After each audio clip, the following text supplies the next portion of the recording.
Too much sex education can actually do the opposite of what we're actually looking for it to do. For example, now in the US, if once sex education is too much, kids feel weirded out and they don't even want to do it again. Schools, some parents go as far as downloading a whole porno from like Pornhub to show their kids just like, oh, you don't do this. And that's very unnecessary. Please, for the love of God, there should be nothing uncomfortable about talking to people about sex. We are reproductive beings.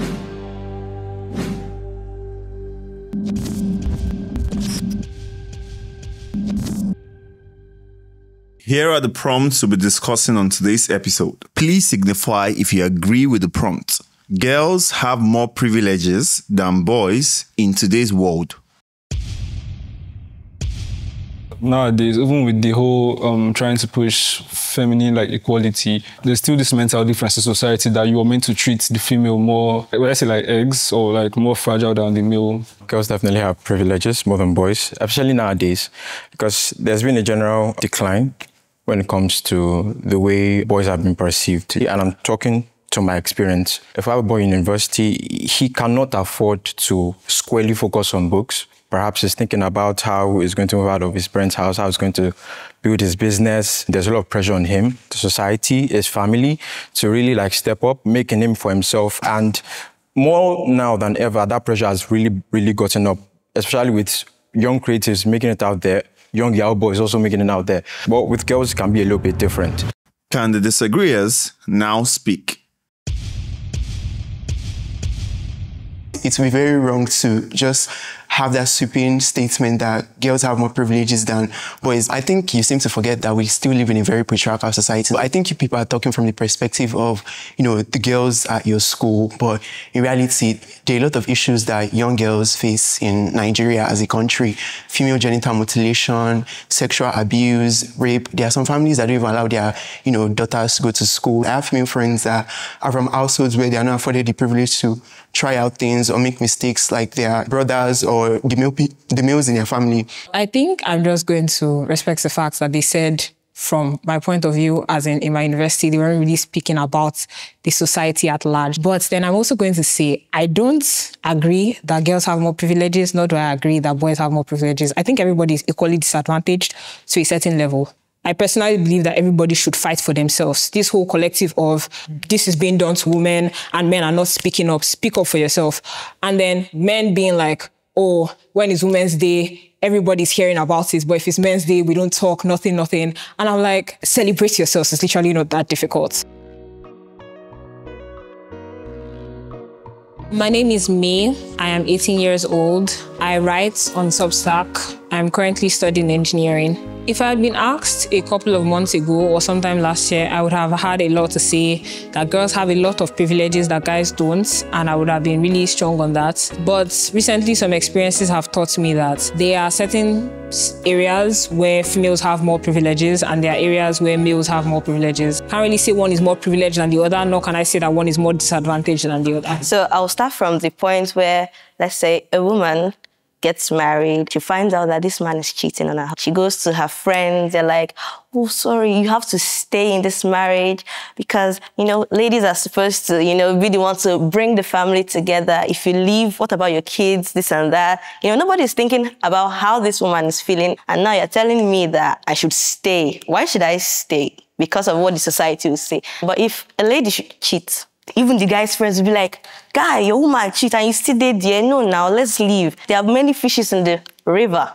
I don't think that's related to privileges. I think that is simply a thing of, if it doesn't work for you, what society is saying should not really matter. It's a thing of privilege. How? Put yourself in that situation. Okay. And you want to leave, but your mom tells you, you're a woman. You are supposed to bring your family together, forgive and forget. Your husband will not do it again. Even though you do it again, he's a man. If you get a divorce, what happens to you? That's what I'm saying. The society itself will still... Society making you feel bad, though, but what actually happens to you? That's what I'm telling you. Women have less privilege. A man can just walk out of a marriage and nobody's saying anything. They're not... I as a woman would judge him. Men have this kind of, they own it. I feel like that's an incorrect stereotype. I like the whole marriage. So do you know that the ability to fall back on marriage is even a privilege for a woman? Like, as a guy, right, if I do all the legal things and possibly even illegal things to make money in this life, and I don't end up making money, I can't say, oh, I'll go and marry this woman and she'll take care of me. The society sees it as somehow, and me personally, I'll see it as somehow. I'm saying like we're moving far away from like girls and boys, and we're going more into women and men, and we're talking so much about marriage. So I think we should be focused more on like teenage boys, teenage girls, like issues we can relate to more, like education, career plans, things like that. I'm Tariq Lawal, I'm 18 years old, and I am a teenager. I am one of the most accomplished and globally awarded teenagers in Nigeria. In my local community, I run a project that provides access to books and basically promote diverse forms of literacies amongst young people. I didn't really like the fact that the conversation was going towards marriage. It is a core part of womanhood in certain societies, but it is not universal. So I think it was really important for us to just focus on issues and privileges that, you know, girls and boys are afforded, instead of going into, you know, talking about marriage, talking about things that mostly adults can relate to, because the conversation was centered around teenage boys and teenage girls. I would say also privileges. We should also consider the other unique identities people hold, because, you know, we're not just a girl or a boy. We also have other identities, like are we from a rich family or a poor background? Basically meaning that everybody has like unique identities that shape their experiences as they navigate the world.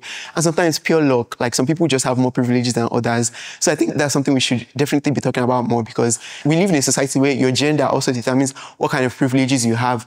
For example, in career aspects, girls are discouraged from pursuing STEM. So I used to go to Federal Science and Technical School here in Lagos. In a class of so many boys, we had only 7 girls. And anytime a teacher walks in, they're like, why are you people in this class? Like, what do you want to use STEM to do? It is a very common stereotype that girls should not be doing things that are too technical or too difficult. When in reality, some girls are actually very much fit to do those things. Some girls actually hold these stereotypes and they end up developing imposter syndromes, and they end up like going on into careers that don't make them much money. To broaden that perspective, I think you domiciled it to Nigeria a bit. If we look at the West generally, especially STEM, more women are coming in, more men are falling off. The only places where men hold much of the power and is even gradually losing is in top executive spots. So when we bring it out to the West, women already believe they can do so many things. So more women are actually going in, and men are actually like falling off gradually, and it's actually becoming an issue in the West, not here. The glass ceiling is still a thing. Just because more women are in STEM does not mean that they immediately have the same opportunities, because there are definitely still biases. You can apply for a job and they might still give the job to a less qualified, you know, guy. Some spaces are just more dominated by guys. Like, you know, STEM is mostly dominated by white and Asian guys in, you know, Western countries. So, you know, sometimes some women just fall out of place because they don't see, you know, those that look like them and those that have the same lived experiences as them in those spaces. But I get your points. Pause. If you still haven't subscribed to the channel, I really don't know what you're waiting for. Hit the subscribe button and like the video if you want to see more of this. Now, let's get back into the show. Please signify if you agree with the prompt. Gender roles are necessary. Okay, so when it comes to gender roles, the forcefulness of gender roles, I don't agree with that, but gender roles in general, I feel like they're very necessary, especially in a familial setting. The basic nuclear structure of the family is falling apart. One of the reasons why it has fallen apart is because there has been a general imbalance in gender roles. The fact that men should not only be providers and women should now going out to do other things. There are some things that men and women can do better than each other when it comes to how to raise kids or different aspects of raising kids. There are certain things that only a man can instill in a boy. There are certain things that only a woman can instill in a boy, and vice versa rather. The reason why I feel like this conversation needs to be highlighted more is because there's been a general imbalance. People have started pushing like against the extreme instead of just balancing it, talking about the fact that everything should now be scattered. We should be looking for how to make sure that gender roles still stand while reducing the forceful demands that the society places on it. My name is Aimide. I'm 19 and I'm studying physiology in the Lagos State University College of Medicine. Currently, I am an entrepreneur. I own 2 businesses. I run a food business on campus, and then I run a graphic design business as well. The misbalance of gender roles I was talking about was the fact that there was a complete overturn of things. When we talk about gender roles, the way we tend to think about it is to think about it first. Demands must be made on people, maybe by each other or society. That's how they think about it. And so the general solution people made to that particular concept was to just overturn everything. That means take the burden of two roles on one person. They kind of overturned everything and there was an imbalance. So that's the imbalance I was talking about. It should be flexible and adjustable. I agree with what you said about balance, which is actually the reason why I believe that gender roles are necessary. I don't believe it in the stereotypical manner as in a man has to be this, a woman has to be that, and this is what they have to do, and there's like this strict confine where they cannot mix. There are things a woman brings into this world by nature and things a man brings into this world by nature.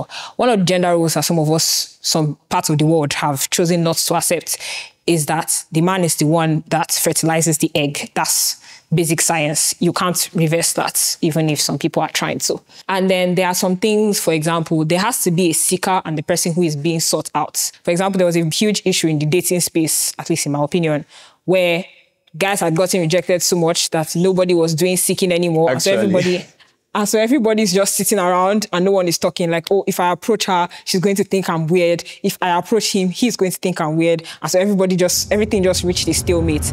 Can the disagreeers now speak? I feel like gender roles are very limiting. At the end of the day, we're all individuals with different purposes, different personalities, different way of doing our things. And, forcing a certain role because of your genitals, it's a bit weird. And also the idea that, we need like a male and a female to make a family work is very, very wrong.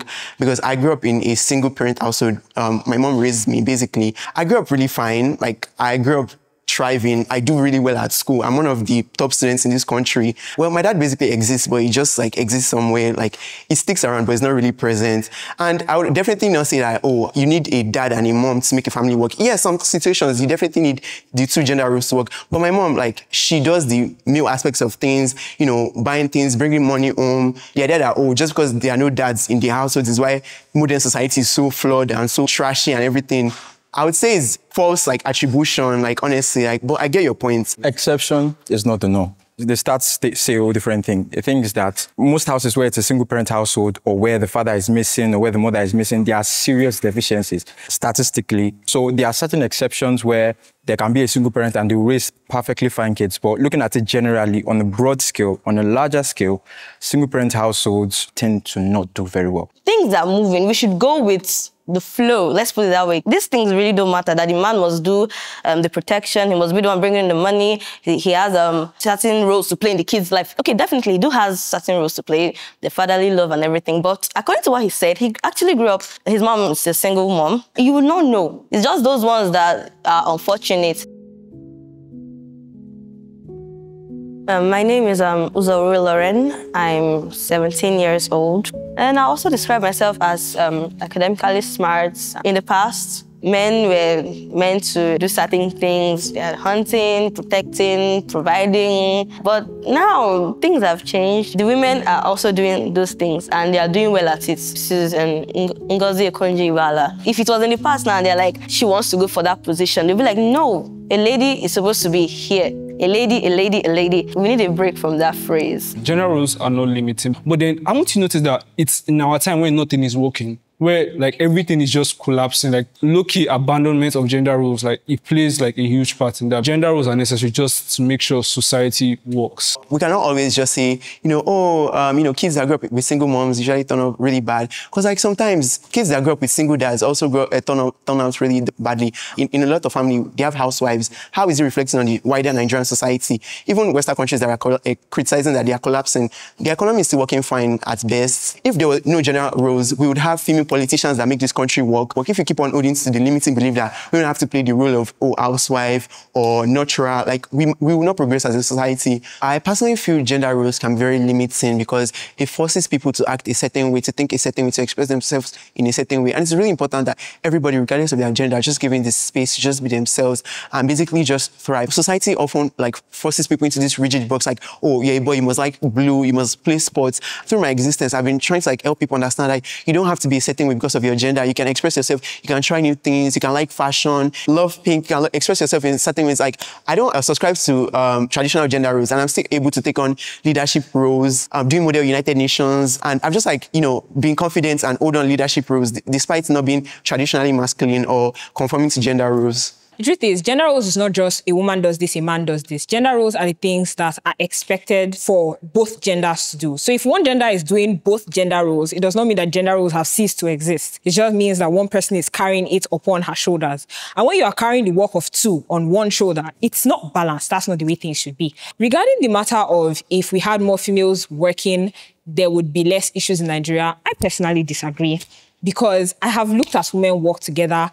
And I don't know whether it's the way the society is or the way the society has conditioned us, but women tend to hate each other a lot. Like you see them working together and it's like everyone is competing against each other when you are meant to be a team. Saying that women don't really like themselves, that's not, like, it doesn't make any sense, because there's a term that is even said, women supporting women. You cannot just generalize it that if women should enter the society, that they want to bring down each other, this and no, you cannot just, because how will you generalize it like that now? So saying that women get into the space and women are going to make everything better, I mean... But keeping them out is not helping either. I'm not and obviously, like... Wait, sorry, human beings disagree. Yes, human beings disagree. Human beings hate on each other. Exactly. But that does not mean they should not still be allowed to be in these spaces.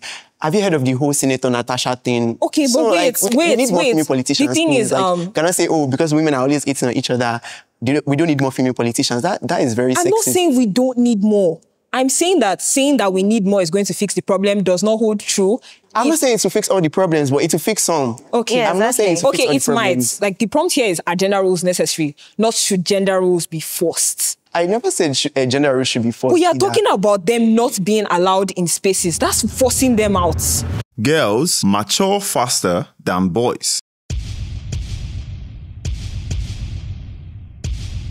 I would definitely say that growing up in a patriarchal society forces you to grow up fast. When you're navigating a society where when you're going through puberty, you have random men on the streets gazing at you and just like noticing that your body is changing, you're forced to just like mature faster than, you know, the males around you. While I was going through puberty and my female friends were also going through puberty, I didn't have like random women like stop me on the road and say, oh, baby girl, you're fine. But my female friends, you know, they had like grown men in their 20s, 30s, like stop them on the way while we're coming from school to ask for their phone numbers, to get in relationships with them. So, you know, when you're experiencing those things, not every girl experiences that, by the way, but when you're experiencing those things, you have no other choice than to basically just like grow up really fast. And in some households, like the girls are prepared to be wives since they were born. Like even my mom, like despite her being very progressive and open-minded, you know, anytime she catches my sister sleeping, she just immediately shouts that you're a girl, you grew up to be a mother, learn to act right, learn to do this right. And I don't blame her. That's, you know, the belief that she has been socialized to hold.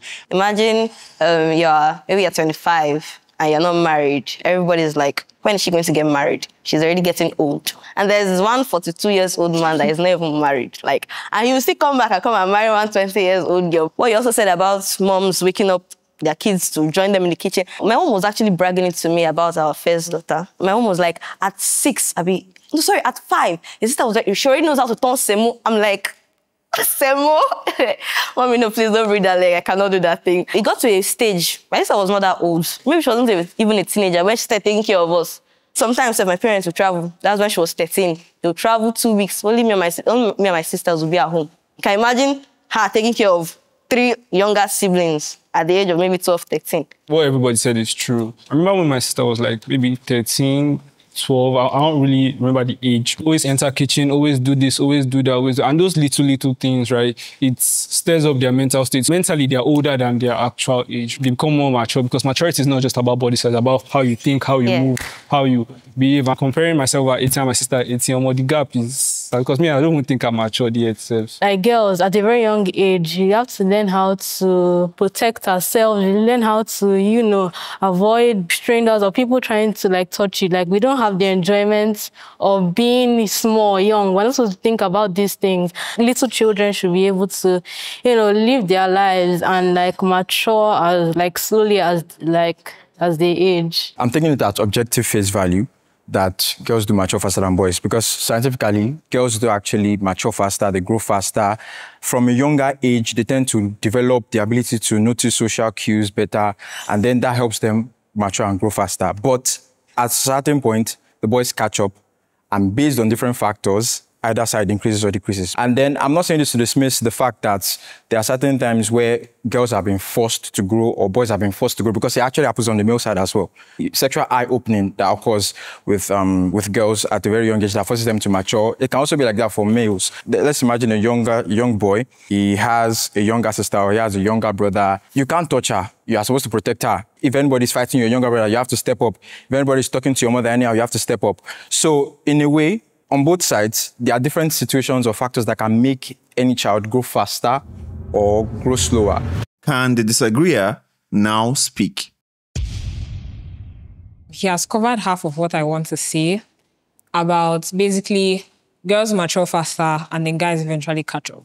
So the reason why I had to disagree is because I have not looked at statistics, so I can only speak from personal experience. The period of time in which girls, I would say, or I have heard, will typically start to mature or be maturing is between the ages of 10 and 16, which is basically secondary school, I would assume, for most of us.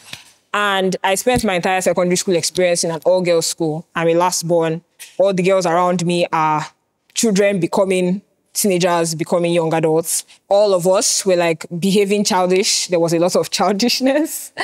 And all the males that I had as an example were behaving mature. So that's the reason why I have to say what I'm saying. By the time I get to university, for example, especially with the last born mentality, I'm very outspoken. I talk a lot. I don't care if the whole world is looking at me with my earpods on. I'm dancing to music. I talk in a baby voice sometimes because it just feels nice to do. I'm like the epitome of childishness when it comes to my behavior. If I'm around a group of friends where we are 10 and there are 5 girls and 5 boys, if I'm talking in a baby voice, dancing and behaving childish, the girls are matching my energy, as in all of us are suddenly behaving childish and the guys are not. I don't want to say that that's the definition of maturity, but that's just what I've had to experience, which is the reason why I had to disagree. So I also want to add that, context and lived experience is also very important in this. Everybody has different lived experiences. Some of us had to mature faster, while some of us had experiences that shaped us, that made us, not mature as fast enough. But so I would definitely say a context and lived experiences do matter. Teenagers should not be exposed to unnecessary sex education.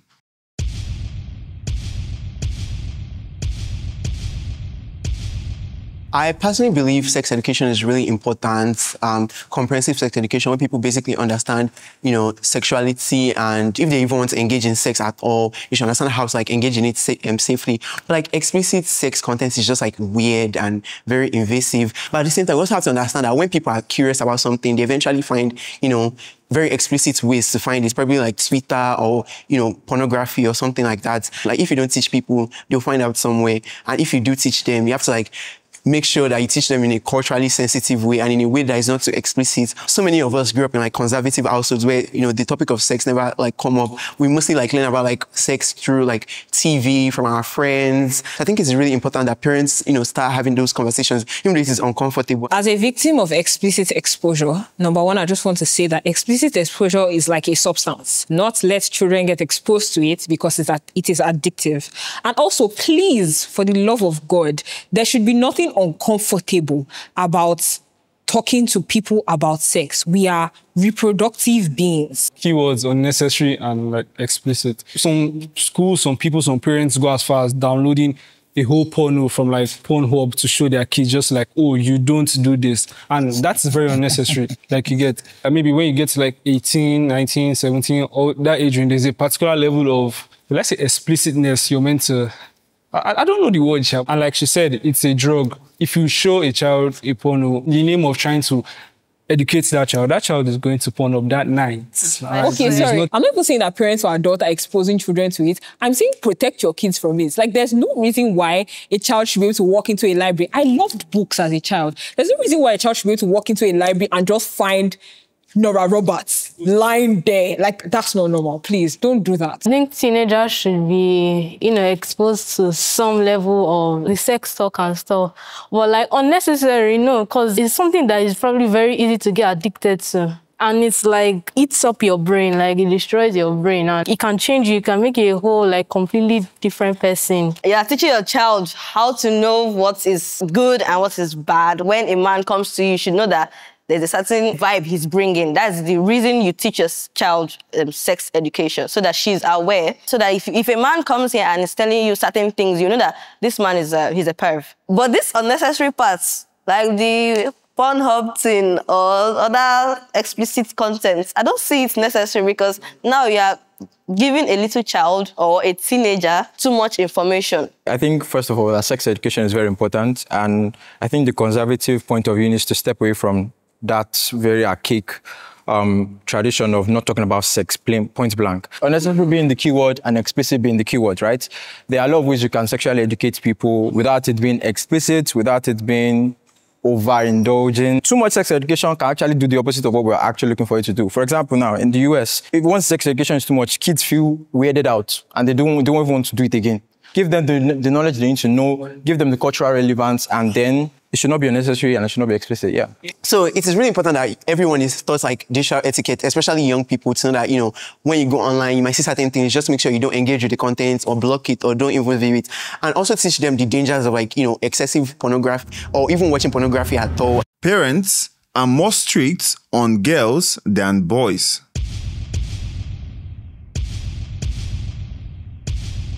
I'll speak from my own experience. Let's come to the basic family where you want to go out with your friends and they're like, it's too late, or you should be home by so and so time. And you're not that free to, you know, experience certain things that your mates, the guys are experiencing. A guy can be out 8 o'clock. Fine, their point is valid, but you know, they are more strict when this girl is growing up. They are tying her down to certain things, you know, that she should be able to experience as a teenager, you know, parties, hangouts and everything.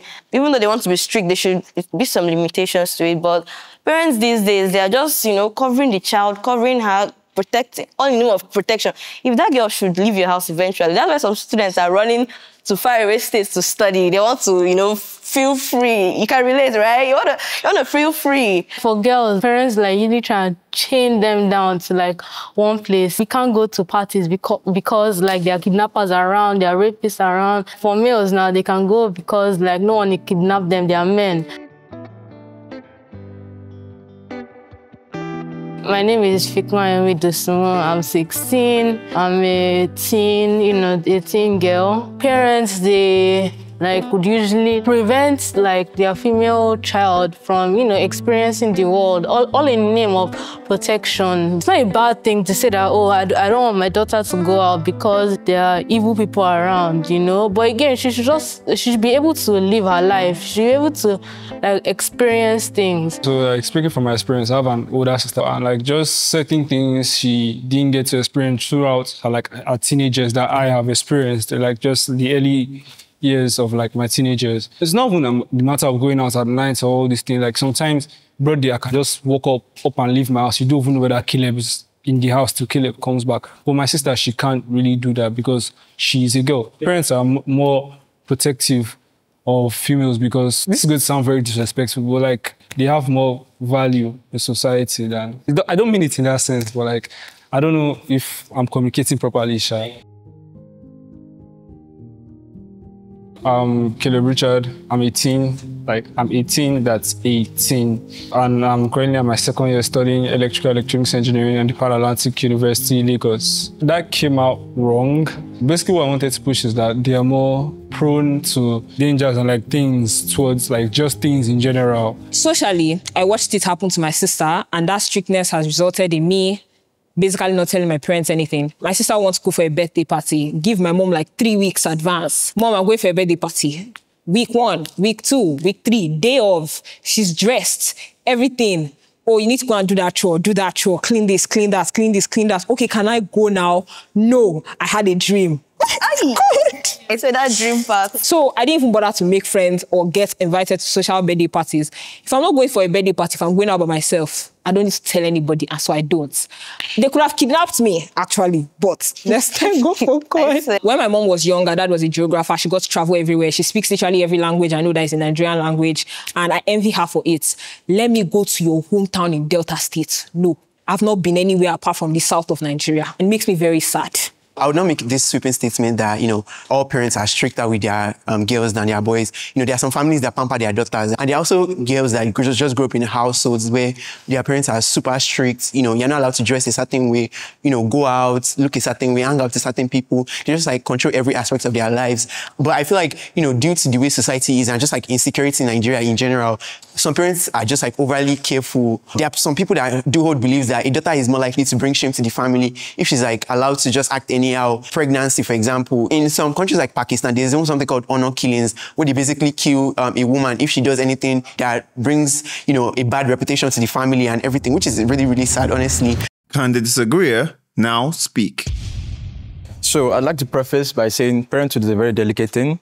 And our parents are also being parents for the first time. And the only references they have for being parents is their parents before them and the society generally around them. So automatically, societally, they are going to be stricter with the girls. And the society we live in is very, very, very predatory to girls compared to boys. When the prompt was called, I was thinking about it, but then I'm sort of in the middle now. Because if once again, broaden the perspective, let's look at the Western world. There's a sort of strictness that has started rising up where in the bid to protect girls, they are now more restrictive on boys. So now they turn on the boys, don't be monsters. You must not talk to again now. You must not touch again now. You must not do... While all of that is valid, these are just boys. Younger boys that are not even men, they have not even gotten the chance to be men yet, are now being villainous for something they've not even done yet. So that, in a sense, is a form of strictness. So that freeness that we think boys had, I think it has reduced a bit. That's why when they grow up, they don't know how to talk to ladies or because they are afraid. Okay, what if this happens? So that's why I'm kind of in the middle. Sometimes strictness just basically strips a child of the opportunity to just be a child and basically just enjoy life. Because honestly, like, there's no reason you should be overly strict on your child. I've had friends that, they basically had like all these like overly strict parents that lock them up in, the house. They don't get to do so much. And now that we are older, like, they just like lack social skills, and it reflects in, how they interact with other people. And like some of them even develop like, low self-esteem and just mental health issues due to like how strict and how their parents treated them growing up. And they just like grew up to be very damaged young people. So I think, parents, please stop being too strict to your children. Let them live. As teenagers, we are too young for gender to divide us. I definitely think gender shouldn't divide us, but unfortunately, with the way society is, we are all segregated due to gender. Like, girls mostly grow up associating with only girls, and boys grow up associating with only boys. On social media, we see all these like gender wars on Twitter, feminists versus misogynists, every day, like, backlash, arguing. We just eventually like start developing beliefs that all boys hate girls or all girls hate boys. But in reality, in the real world, like, we all have to collaborate, we all have to work together, we all have to interact to make society work. If everybody just like sticks with their agenda, never interacts with the other agenda, we're not going to move forward as a society. I think our main issue, what is really causing the gender divide, is entitlement and misandry masked as feminism and stupidity masked as misogyny. And we need to get to the root of the problem and just behave like normal human beings. Because the truth is, when we are physically around each other, we don't hate each other as much as we do on social media. Let's stop behaving like social media is the real world. When young people interact with the opposite gender, understand them. When this whole rape thing was trending, you were seeing young people who had not even experienced life coming to say, I hate men, I do this, like all men are this, all men are this, all men are that. Like,